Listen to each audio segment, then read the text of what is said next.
Good evening, everyone. I'm so glad to see all of you here as we continue to think big about the future of Case Western Reserve University. First, I want to say that we all recognize that this 5 o'clock meeting time is not ideal for everyone. So we did plan to have this at a more convenient time, but one of the things that I do like about this hour is that it does allow kind of our broader community to participate. And so thank you, all of you, for coming out this evening. We are incredibly thankful for you coming out, because one of the things that we're going to be really getting into today is the strategic plan and what we're trying to do and how we're going about it. So first, let me say a couple of things about our strategic plan. First, we hope that in the process of developing this, that we are going to have a special guide that is going to really be the North Star for this university for years to come. We hope that this is a plan that will help us clarify our priorities. We hope that it is something that will polish and clarify the essence of who we are and how we live up to ourselves during these very interesting times in higher education, where we do know that our sector is being challenged in a variety of ways. We hope that we create a document that builds community. We also hope that this process itself is one that builds community. And this is a critically important point, and it's one of the reasons why we want and we need your feedback and ideas on how we can make this university a better place. Now, as we ponder all of these aspirations today, we have just one question for you. And that's a question I'm going to be getting back to time and time again, but keep it in the back of your mind at the moment. Who are we as an institution? The input that we're going to be hearing from you this evening will help us to craft the beginnings of this plan and to guide the future for Case Western Reserve. Here tonight, and helping us in this strategic planning process, is a group, an amazing group of individuals, of student liaisons, and members of our faculty and staff that we're collectively calling the Thinkers. Now, I know, and we've been talking about this, that name has gotten a variety of play here on this campus. I'm not going to get into all of the shades of it that I've heard, but let me just say I've heard my fair share of jokes. But what we're trying to do with this group, and I'm going to introduce them in just a moment, is we're trying to do something different. We're trying to shake up the way we actually think about planning, how we think about knitting ourselves together as a community. And so while we are naming them Thinkers, you're going to find as the months and weeks unfold that they are, if not more so, listeners to everything that's happening at Case Western Reserve. A few more words about them. They were selected from over 150 applications, I think 100 of which we received at the 11th hour. Again, at the core of their work is listening and pondering input from our entire community, from students to staff to faculty to neighbors, alumni, emeriti. With the Thinkers now in place, what's next is to animate this campus with discussion and debate, to usher in reflection, reading, watching, listening, and collectively talking about who we are, what our next step should be, and to define academic excellence as only we can do it. We were talking a few moments ago about, are we trying to copy some other plan? How do we come up with this process? We are coming up with this process as we build it, because it is in essence who we are. Again, we aspire to explore our essence, to capture it, ultimately to transmit this essence to the world. I think in our Thinkers, there is the capacity to understand us better, so that from what they find, we will be guided to better teaching, guided to better research, guided to better interactions with each other, guided to better connections with our community, with our region, and our world. Their charge is to be forward-looking while reflecting back and while taking the pulse of the now. All of this is going to culminate in June. That's a fast timeline, guys, and this is countercurrent to academia. But let me tell you why this is possible, because what we have in mind is what one might call a minimalist plan. I choose the words minimalist carefully because, as with minimalist art, the meaning and content of our plan will be rich. The work behind the plan will be heavy and deep. But the end of the plan and its design may be simple, neat, elegant, clean, and tight. Complexity and higher order thinking will be there, embedded in every phrase. It's part of who we are. And it's my hope that the plan will work that challenges us. This will be a plan that challenges us, one that pushes us in ways that asks us to reach to be our best selves. Such a plan will hopefully not be an abstraction, but should provide us with the ability to move from plan to implementation in the years to come. I've been speaking in some circles of I1, I2, implementation 1, implementation 2, iteration as we manifest the plan. Our thinkers were chosen by the President's Council for their abilities to be bold, creative, constructive, solution-oriented, and so much more. After I've introduced the thinkers and student liaisons tonight, the floor will ultimately be yours to ask questions, to offer comments, and to provide your own response to this one very important question: who are we as an institution? So without further ado, it gives me tremendous pleasure and delight to introduce to you the finalists of our Thinkers competition. So let's get started. I'm going to ask each of them to give a wave as I introduce them. And I'm going to say something very brief about each one. Up first is Eileen Anderson-Fye. Eileen has been a tenured faculty of 2 schools here at the Case Western Reserve University in the service of building multidisciplinary programs.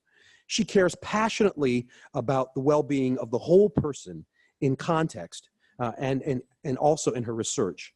She cares for students, staff, and faculty. All of you who know her know that this multidimensional essence of her it radiates at every turn. I've had a chance to get to know her from before I actually got here, and I can testify that every bit of that's true. Next is Deanna Bilimoria. Deanna is a person who is deeply interested in making the world a better place, and it's a sentiment that I think all of us can agree with. Next, John Flores. John's research examines inequality, and he believes that another world is possible and desperately needed.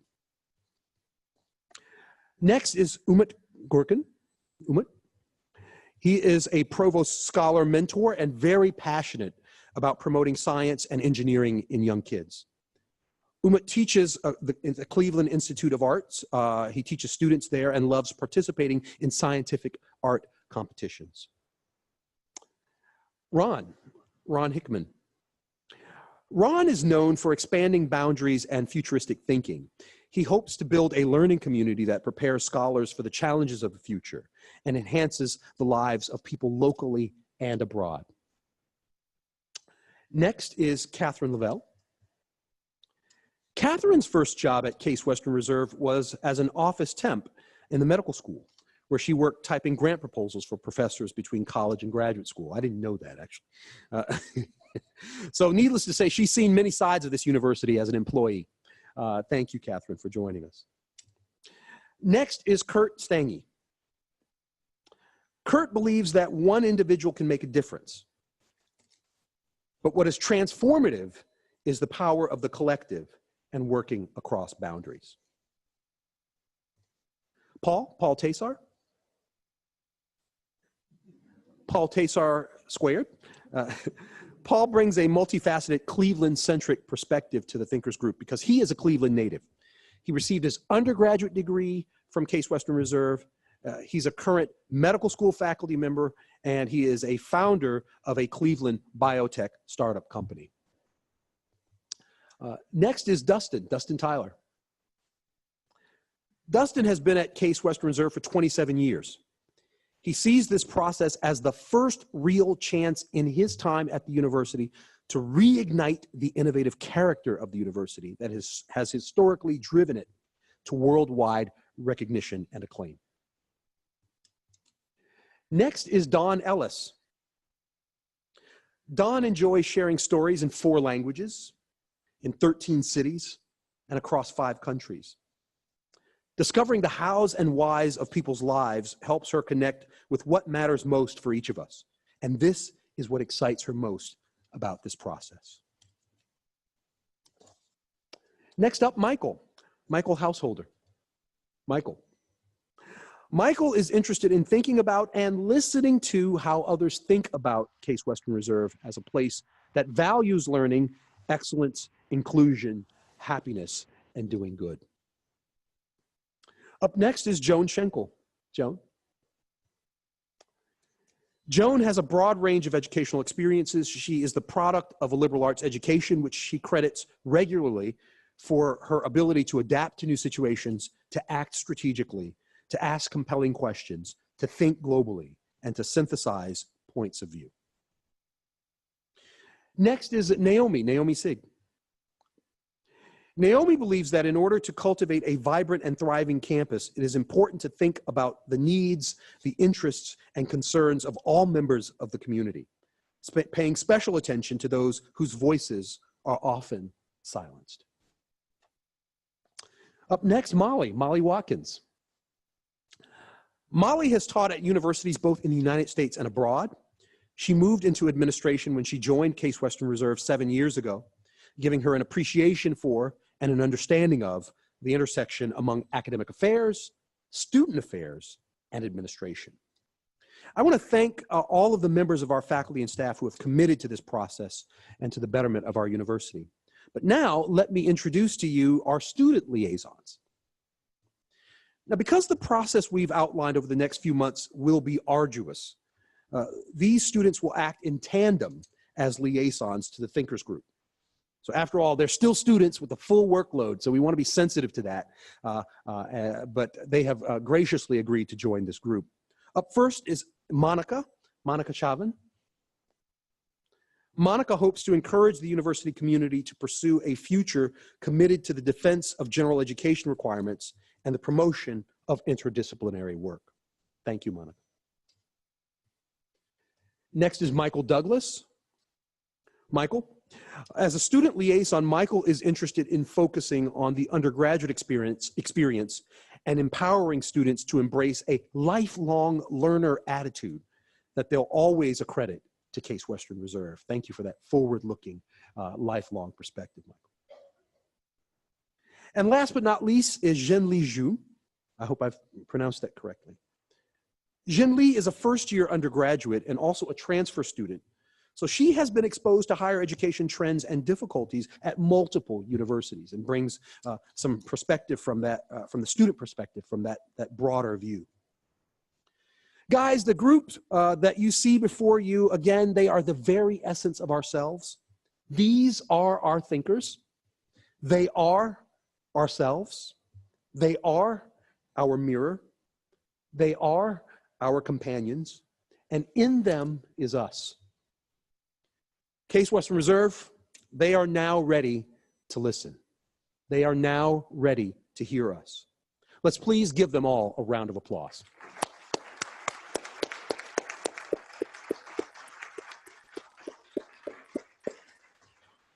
Well, guys, as promised, with the introductions completed, let's begin. Let's start with the first question. Who are we as an institution? We have microphones here in the front. Lisa, would you like to? You bet. You bet. So we are, this is being zoomed. So there are people that are also watching. We're also taping it for those who couldn't come in at this time. So we would ask that you go up to the microphones so that we can not only hear you, but we can make sure it's taped to hear what you have to say. So who's the first lucky soul that wants to come up and answer the question, who are we as an institution?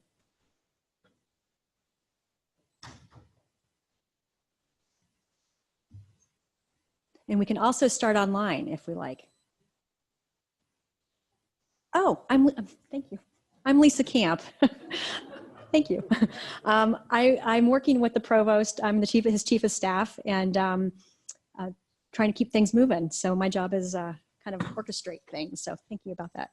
Hey, Lisa. So I'll start and make your job a little easier. Thank you. Jim Basilian, Case Western Reserve. University, you know that, biomedical engineering and radiology. And I think the things that make CASE unique from the different institutions that I've worked at and attended, and just coming off a college tour seen, is the collaborative spirit that's here. So I came from the East Coast. On the East Coast, the description of the school I was at was that you have to kill what you eat and protect the carcass from being carried away by others. And here I found a hunting party. And also the geography of this institution puts a medical school a few steps from an engineering school and from a literary school. And so there's the ability to get collaborations. And not only is there an ability to do it geographically, but the people want to do it too. It's a real Midwest barn raising mentality that I found here that I think is really strong for Case Western Reserve. And the final thing I think is a lot of research comes from elevator talks, not pitches, but meeting somebody in the elevator, sort of serendipity. And what we need to do is create a way to force serendipity to occur more readily. Thank you. Thank you. How do we manage the online questions? Are there any? Okay. Other answers to the questions, who are we as an institution?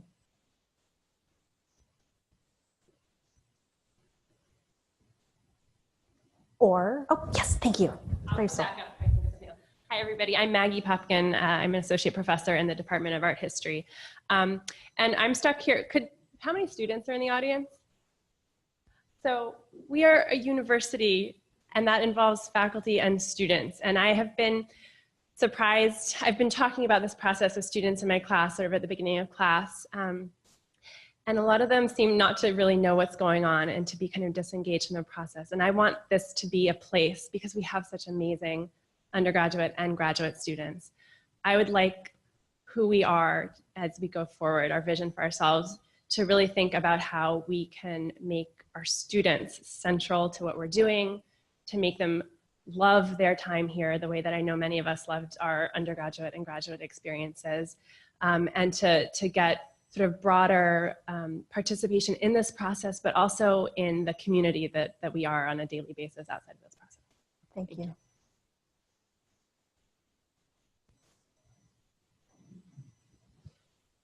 Hi, I'm Bob Kirsch from Biomedical Engineering, and I'll just say we're a hub. So we are embedded in a community, in my case, of 4 medical institutions, some very closely. I see Jim Young is here. We have an alliance now with the Cleveland Clinic. But this could extend to the Cleveland Institute of Art, to local industry, and I think we need to make sure that we include them in our thinking. Thank you.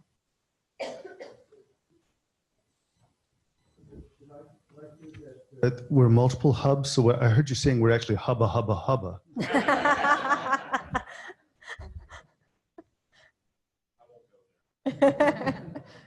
To balance that to some effect, my name is Erica Walichko. I'm a current staff member. My title here is Energy Manager. I happen to be an alum of some 20 whatever years ago from the College of Arts and Sciences and the School of Engineering, and I'm also finishing a degree while I'm here as a graduate student. And so to balance that, I would say we are also a bunch of silos. As an undergraduate student, I found that my experience in College of Arts and Sciences and the School of Engineering was mutually exclusive. And I have to say that some 20 years later, there is a lot that has not changed. And so I'm really eager to see some of those bridges built, developed, and cultivated for the items that exist in silos that are wonderful about this university. But need some vertical and horizontal depth built to them. Thank you.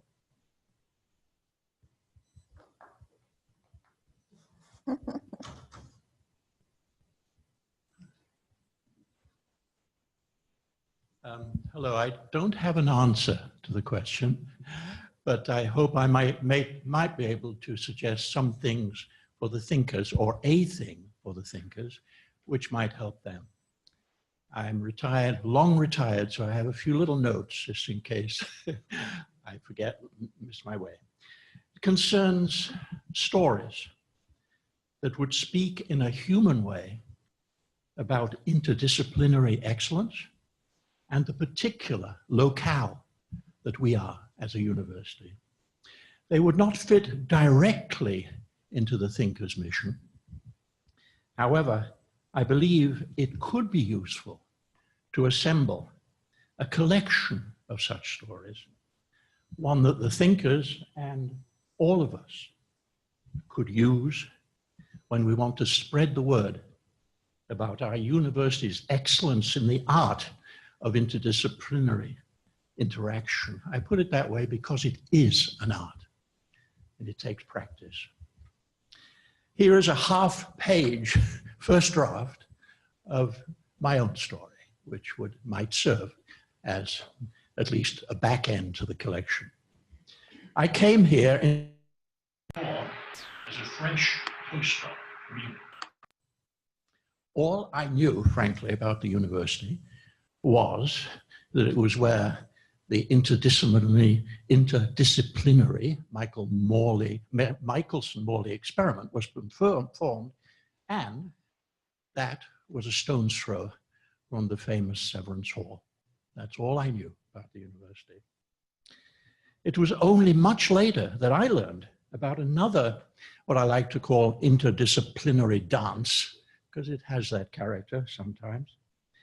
And it again involved physics, but it touched the lives of many more people than Michelson-Morley, because that is a somewhat abstract physics experiment. It was performed by Bob Shankland, chairman of the Case Physics Department, and George Zell, you probably all heard of, the conductor of the Cleveland Orchestra at the time. And on a human level, those partners could have hardly been more different, because I kind of knew them both, and let me assure you, they could hardly have been more different. And yet, they succeeded dramatically in tuning, so to speak, the acoustics, the musical acoustics of Severance Hall. And with it, the sound of the whole Cleveland Orchestra, the sound of the whole orchestra. It was a huge step forward for the orchestra and a beautiful example of interdisciplinary work. I think of it as a true interdisciplinary gift that has touched the lives of all those people who, like myself, cherish the musical life of our city.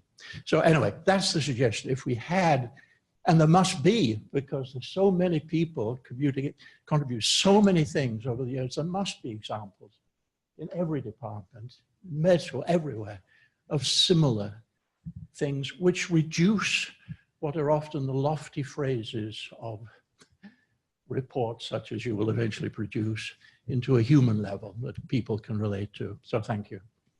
Thank you. Thank you. It's awesome. I'm Daniel Dukoff. I'm part of the fundraising team for the university. I wanted to add that we are an engine of opportunity and also a global community with over 100,000 alumni, students, and others. Thank you. Anyone online yet with questions?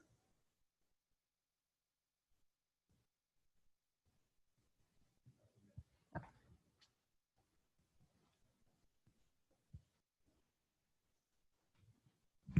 I'm Alethea Barbaro. I'm a mathematician, so I have a bit of a mathematician's question, which is, are we talking about who we are or who we would like to be? Would like to be? Who we are. Question is who we are, but we can take it any way you want to take it. Okay, because one thing that I would like to see the university do that I already see it doing some, but I would like to see it do more of, is engage with Cleveland as a whole and engage with the neighborhood that we're in and the city that we're in. I know this is happening some, especially through the Social Justice Institute and these kinds of events that are held there. But I feel like there's more that we could be doing in that direction that maybe others on campus are interested in doing that direction. And I actually think there's a lot more going on than I know about, but I would like to hear more about it. Thanks. Okay. Online friend? Hi, this is Jeremy Bendick-Kiemer from the Philosophy Department. I hold the Beamer Schneider Professorship in Ethics. I know many of you, and I'm really grateful for the work you're doing. I would like to say that when I came here, I agreed with many of the more positive comments. This is a place that is, I came from Yale and University of Chicago, very elite places. Chicago, a very serious place, Yale, mixed. This place struck me for its seriousness and for its down-to-earthness. I really appreciated that. And it seemed like a place that could be deeply practical and put in a position to serve the wider community. And indeed, the Washington rankings that privileged community service and good to society showed that for a while in the 2010s. However, over time, I have to say that it is indeed deeply siloed, and I would actually say that its incentive structure is not set up to actually realize its mission. We have a mission to produce global citizens. Ethics is a core value of our mission, and in order to do these kinds of things, we need an integration with the College of Arts and Sciences so that people understand social reality. And the College of Arts and Sciences could be much more useful and could learn from many of the applied dimensions of the professional schools. I don't think we're doing a good job. So just to say one last thing, so I'm not going on too long. If you ask who the entering students are, they're mostly STEM students. Humanities students are a vast minority. Social science students, not so hot either. And it's extremely hard to get our students to take courses in these areas. As a result, and as someone who also does accreditation visits at other universities here and in other parts of the world, I have real reservations about whether or not we're actually delivering on our mission. So I would like us to be the university that I saw when I came in here, but I have real reservations that we're able to do that right now. Thank you. Okay, thank you. Next person.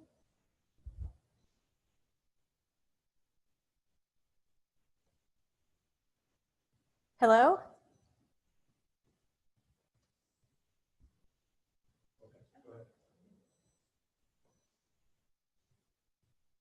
Hello, you're the online caller.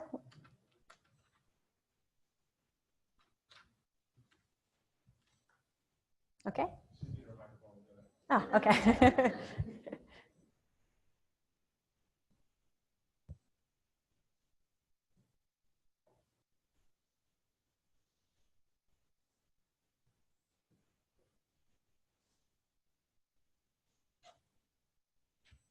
Good afternoon. Thanks for the opportunity to be here. My name is Randy Blackford, and I get to work in the Office of Multicultural Affairs. And I really appreciated the question about who are we or who do we want to be.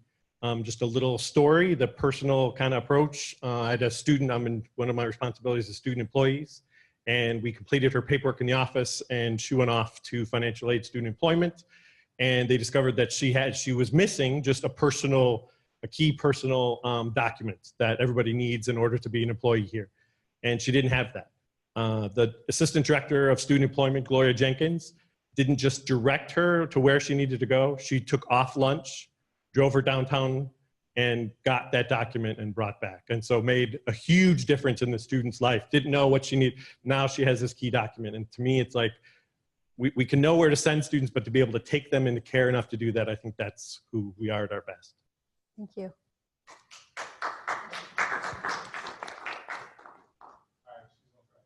Okay. Hello.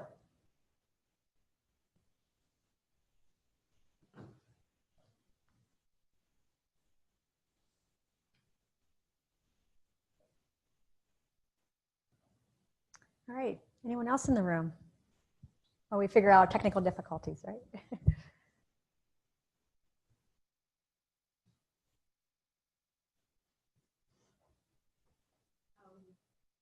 Hi, Ann Cunningham. I'm also on the fundraising team, and I get the privilege of traveling a lot internationally and meeting with alumni. We are 16 Nobel laureates, but I get told that in China more often than I get told that on this campus. We are 110,000 alumni all around the world. We're the best kept secret in some regards to what we stand for here as a research institution, as a technological center, and things. So the sky's the limit for what this team, I think, can really try to do to move us forward. Breaking down silos, being more hubs and spokes and things like that. But there's some really big strokes that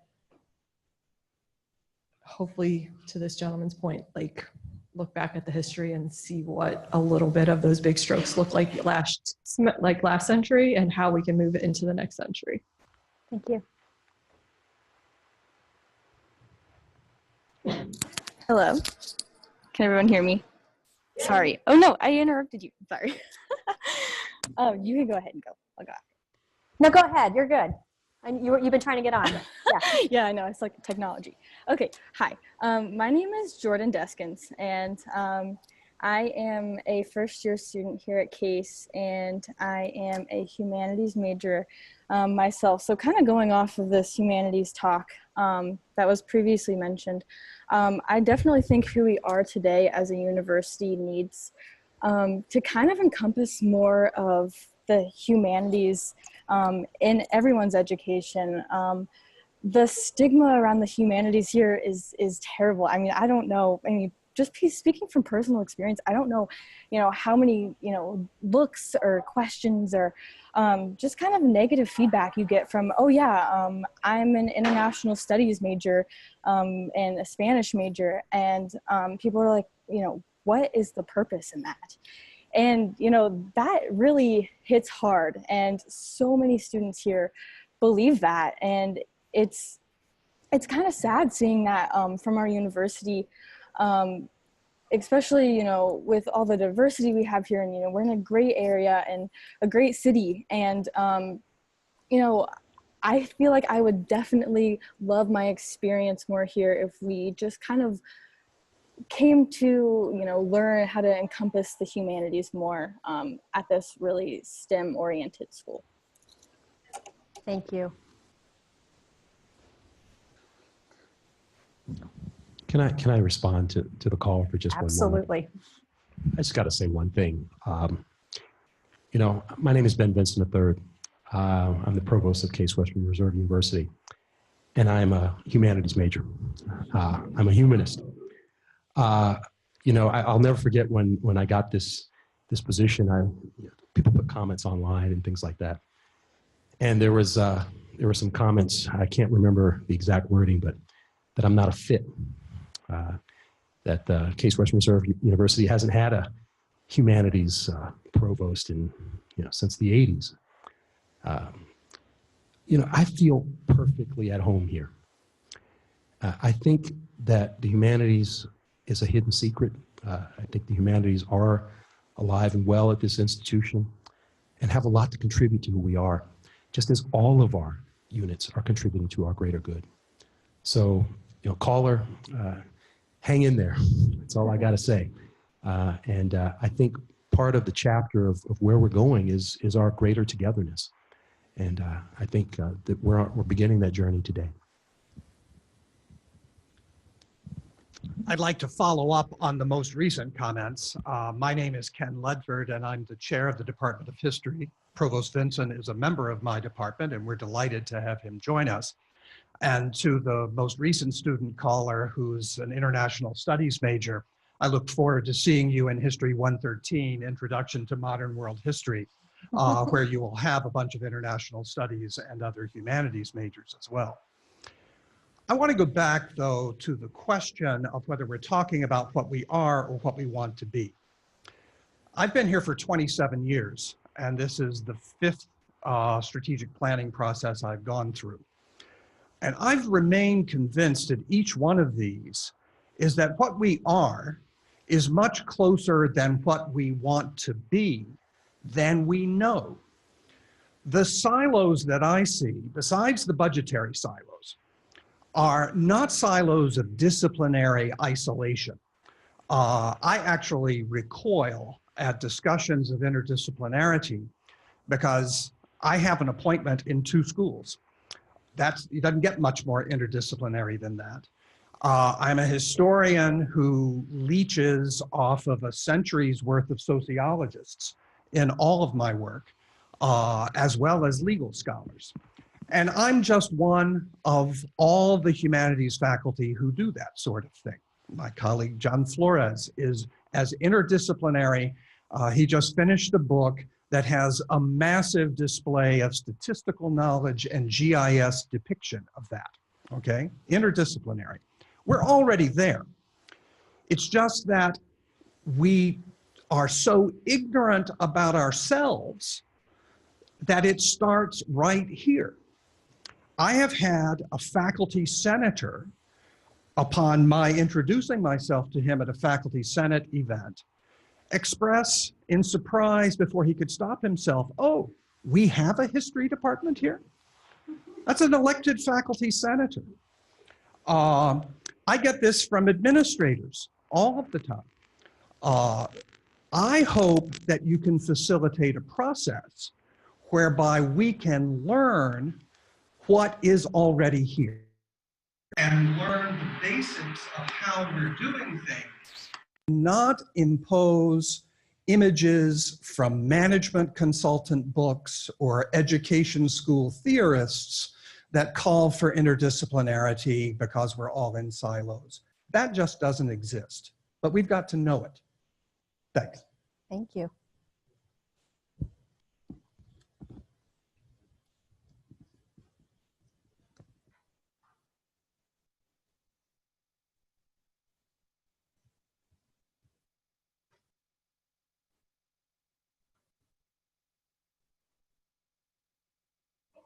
To the mic.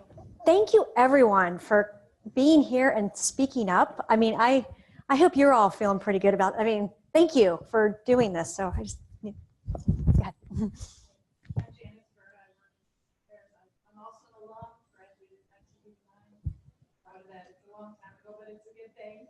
I've been other places and worked at a small private liberal arts college and also a large research university. And I'm glad I did that so I could come back to these Western and look at it. I don't know that I have an answer to who we are, but I can tell you some things. I host a lot of people. I love to walk people around this campus and talk about different buildings and about history, whether they're Case Western Reserve people or new people or people who have nothing to do with this. But I wanted to throw in at least a couple of things that I have found. I say a lot when I walk people on my unofficial tours. One is that historically, many institutions are a little thing that got big, like a person that started in a couple cells and got really big and became more complex. We're not. There are a number of things that came together. Now, some of those things were little, not big, but some of those things started here and there in Hudson and Willoughby and downtown and other things that came together in the States. So it's almost that fundamentally changes the nature of how we come to be and how we work things. And knowing that makes a difference to understand the physical space of the university and also the organizational space. The second thing that I talk about is that the thing that I think the thing that holds us all together that I love is you can call it a passion for learning, an excitement about new things or unconventional things, maybe things. I don't know what you want to call it, but it's this thing where people are excited and feel in their hearts when they play with new ideas or applications. Application because pride is a huge part of history of all of the ancestor parts of what we do. And that's really cool. There's some potential to reach across all sorts of different, you have that in common. And the third thing to throw out there is that I love the history of Case Western Reserve University. And every place I've gone, I've learned about its history. But this place is like, you cannot run out of stories. You cannot run out of these amazing stories. I didn't know that. I know the names of the people involved. I didn't know that particular story. And no matter how much I study it, I still find things that I'm amazed. Oh my gosh, really? That has a connection to Western Reserve or the Case or the medical school or this fabulous story about people. And I think all of those stories can inspire someone more like that and say, I want to build on that.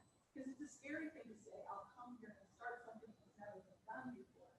But it's more inspiring inspiring and less lonely to say, I will build on something that someone's already done. So I am happy to spend as long as you want me to spend in the archives to find things, if that's helpful in any way to how we pull these stories.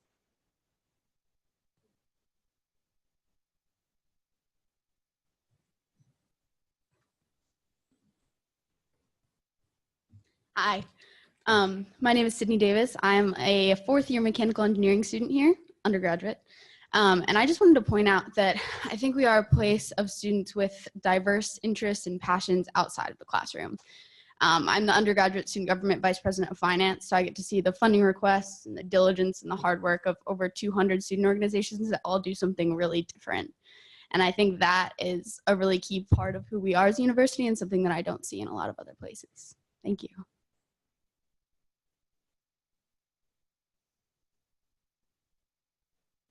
Just did a time check and we've got about 10 minutes. So just keeping that in your back of your mind, about 10 minutes.